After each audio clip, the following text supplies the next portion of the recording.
What's up everybody, and on today's video we're going to be talking about, are you ready to buy a private jet? Don't forget to stick around until the very end because I'm going to be revealing to you a checklist of 4, maybe 5 specific items that you need to do before you even go searching for a jet.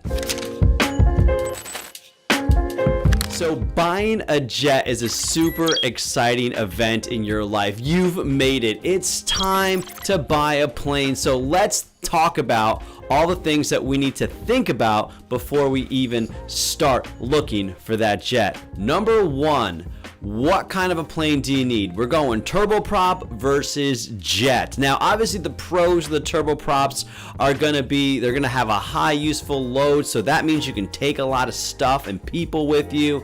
They're gonna be pretty good on maintenance, more efficient than a jet when it comes to maintenance, and you don't need a special type rating in order to fly a turboprop or a propeller aircraft. Now, the cons or the pros for the jets are, with a turboprop, you're going to be stuck within or below the weather, so that's something to keep in mind. They're typically not as fast as a jet might be, and last but not least, you might have to be worried about range. Now, the cons with a turboprop are going to be, they're not as fast as a jet. They're also going to be at level or below level for the weather. So you could be stuck on your trip because of weather because you can't get above it like you can in a jet.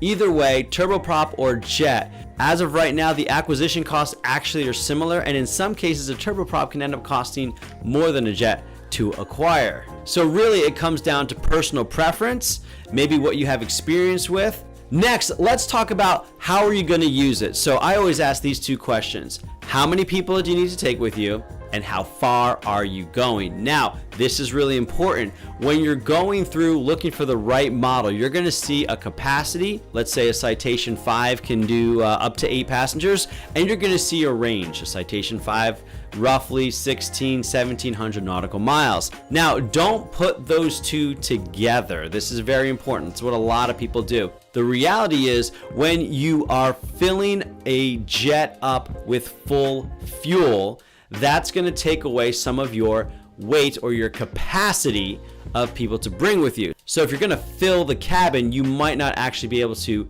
fill it up with full fuel. That's something very important to keep in mind. Number 3, we know how many people we're taking and how far we're going. Now think about where you're going to be going. Do you have a short runway? If so, you might be looking for specific performance in your aircraft. Next, think about, do you want single pilot operations? Most jets are operated by 2 pilots, but there's a specific category of jets that are single pilot operational. So think about, do you need single pilot operation? Because that will limit your search for a specific jet. And number 3, do you need specific avionics? Maybe your pilot has a preference for avionics, or maybe you're flying into or out of countries that have specific avionics requirements, like the United States requirement for ADS-B. So if you're bringing a plane from another country, it may or may not be equipped with the avionics that you'll need for your particular trips. All right, now let's actually talk about the make and model that you're going to be considering.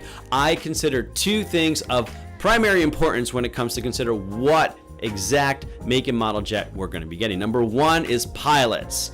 Number 2 is going to be parts. So with pilots, you want to be considering, what is pilot availability? You might have found the most efficient, amazing, fantastic jet, but there's no pilots for it in your area, so it's of no use to you.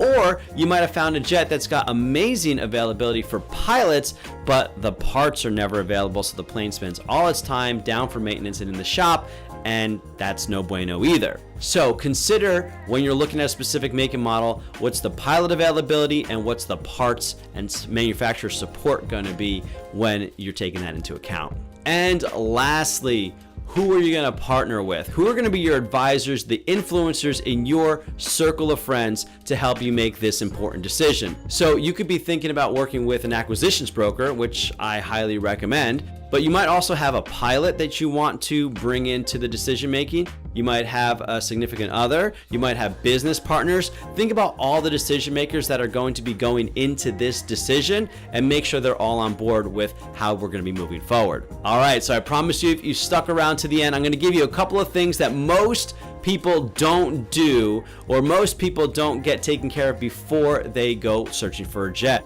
Number one, insurance. Now, of course, you don't have to have insurance, but most people like it. If you're going to be financing it, the bank's going to be requiring insurance. So you want to make sure that you can get the coverage that you need in order to purchase this jet. After insurance, you want to look at financing. If you do want to finance it for whatever reason, make sure that your bank is aware of the make and model that you're already going after. If you're going after a legacy citation jet, for example, something that was built in the 70s, 80s, and 90s, most banks are not going to finance them because they're older. So you need to find a bank that will finance that. So don't go looking until you have your financing all figured out.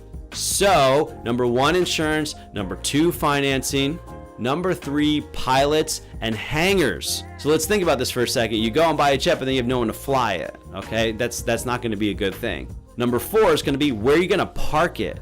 Right? Where are you going to store it? Because that's going to be very important. It's going to be hangar. There's not a lot of hangar space out there right now. So I've actually had guys ready to put an offer in on a plane, but then they're like, wait a minute, I don't have any place to put it. So before you go looking for a plane, make sure you get hangar space. And last but not least, who's going to be working on this plane? Who's the maintenance facility? And you want to get that maintenance facility before you go searching for a jet, because you're probably going to want them to help with your pre-buy survey so that they start to get to know the plane before you even buy it. So those are the 5 things that you want to take care of before you go searching for the jet: insurance, financing, pilots, hangar space, and a maintenance facility. All right, so you are now ready to go buy your private jet. So if you want to explore more options, connect with me online. I'm on Instagram, YouTube, TikTok at Tom Lelyo, or shoot me a text at 941-216-1246. I appreciate you checking out this video. I'll catch you later.